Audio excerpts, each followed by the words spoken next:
Assalamualaikum warahmatullahi wabarakatuh. Hamdan wa syukran lillah, salatan wa salaman ala rasulillah wa ala alihi wa ashabihi wa mawalah. Raditu billahi rabba wa bil islami dina wa bi muhammadin nabiyya wa rasulah. Ma'asyiral muslimin wal muslimat yang dimuliakan oleh Allah Subhanahu wa ta'ala, dimanapun berada, kembali kita bersyukur kehadirat Allah Subhanahu wa ta'ala pagi yang mulia ini. Atas izin dan ridha Allah Subhanahu wa ta'ala, kita kembali dapat bersua pada program dakwah online Majelis Ulama Indonesia Kabupaten Kampar. Salawat dan salam kita sampaikan buat junjungan kita Nabi besar Muhammad sallallahu alaihi wasallam. Allahumma salli ala Muhammad wa ala ali Muhammad. Ma'asyiral muslimin wal muslimat yang dimuliakan oleh Allah Subhanahu wa taala. Rasulullah sallallahu alaihi wasallam di dalam salah satu hadisnya bersabda, al-imamu ra'in wa mas'ulun an ra'iyatih. Rawahul Bukhari wa Ahmad, hadisun sahih. Rasulullah sallallahu alaihi wasallam bersabda, pemimpin itu tugas pokoknya, tugas utamanya adalah mengurusi rakyatnya, dan dia akan dimintai pertanggungjawabannya oleh Allah Subhanahu wa taala dari rakyat yang dia pimpin. Hadis riwayat Bukhari dan Ahmad. Ma'asyiral muslimin yang dimuliakan oleh Allah Subhanahu wa taala, untuk mewujudkan misi itu, maka seorang pemimpin hendaklah memiliki sifat dan sikap amanah. Pertanyaannya kemudian adalah, kenapa seorang pemimpin mesti memiliki sifat amanah?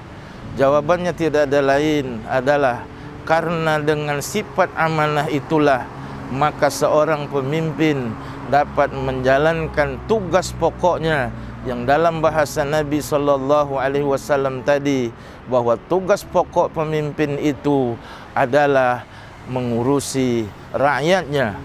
Ma'asyiral muslimin wal muslimat yang dimuliakan oleh Allah Subhanahu wa taala, sebagai bentuk dan wujud dari sikap amanah seorang pemimpin, maka kata Nabi sallallahu alaihi wasallam di dalam hadis yang lain, beliau bersabda, a'tuhum haqqahum fa innallaha sa'iluhum ammastar'ahum.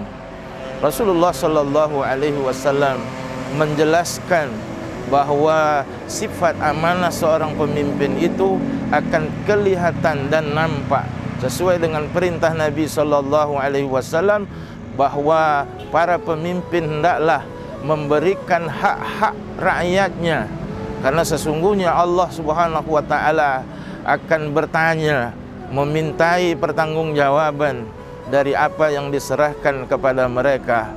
Ma'asyiral muslimin wal muslimat yang dimuliakan oleh Allah Subhanahu wa taala, paling tidak ada beberapa hak pokok yang mesti diperhatikan oleh seorang pemimpin sehingga dia betul-betul menjadi pemimpin yang amanah. Yang pertama, berikanlah hak rakyat untuk bisa dapat menjalani kehidupan yang layak.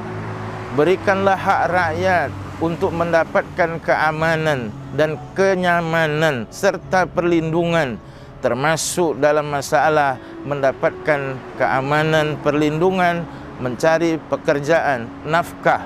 Kemudian yang ketiga, hendaklah berikan kepada rakyat haknya untuk mendapatkan pendidikan. Kemudian yang keempat, berikanlah hak rakyat itu untuk dapat menjalankan ibadah, menjalankan kewajiban sesuai dengan keyakinan dan agamanya dalam keadaan aman dan nyaman.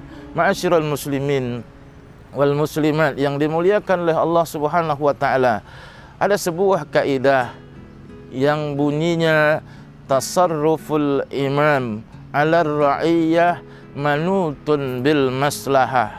Polisi atau kebijakan yang dibuat oleh imam, oleh seorang pemimpin, mestilah manutun bil maslahah, mestilah selalu berorientasi memberikan kemaslahatan kepada rakyat yang dipimpinnya. Ma'asyiral muslimin wal muslimat yang dimuliakan oleh Allah Subhanahu wa taala, Imam Asy-Syafi'i rahimahullah memberikan ketegasan bahawa seorang pemimpin itu ibaratnya adalah seorang wali bagi anak-anak yatim, di mana dia mesti mengurus anak-anak yatim tersebut dengan keadaan yang baik.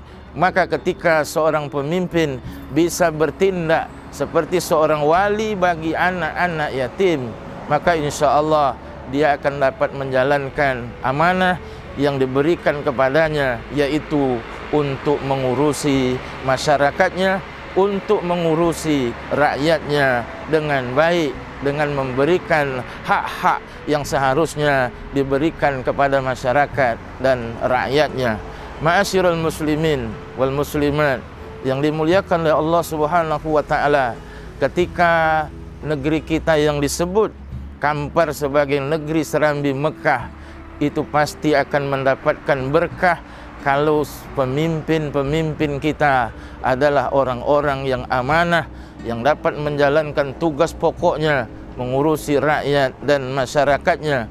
Karena itu kaum muslimin, kaum muslimat yang dimuliakan oleh Allah Subhanahu wa taala, kepada masyarakat, kepada umat, tentunya kita ingatkan ketika kita nanti diminta untuk memberikan hak suara kita, memilih seorang pemimpin untuk negeri ini, maka pilihlah pemimpin yang menurut kita, dalam pandangan kita, dia betul-betul memiliki sifat amanah, sehingga insya Allah dengan pemimpin yang amanah itu keberkahan akan diberikan oleh Allah Subhanahu wa taala untuk negeri tercinta ini.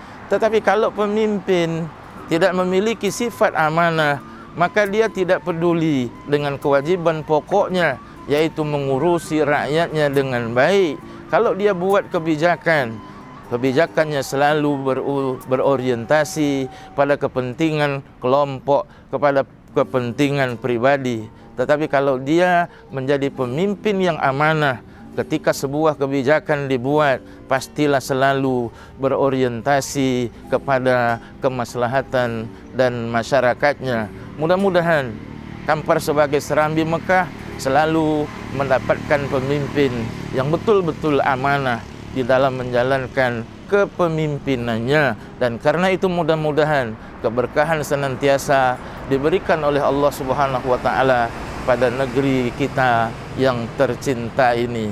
Mudah-mudahan nasihat singkat ini dapat menjadi motivasi bagi kita semua untuk senantiasa sebagai pemimpin mesti tunjukkan sikap amanahnya, dan sebagai rakyat juga kita mesti menjaga, menghormati pemimpin yang kalau dia memang betul-betul adalah pemimpin yang amanah. Nasrun minallah wa fathun qarib wa basyiril mu'minin billahi taufiq wal ridha wal inayah.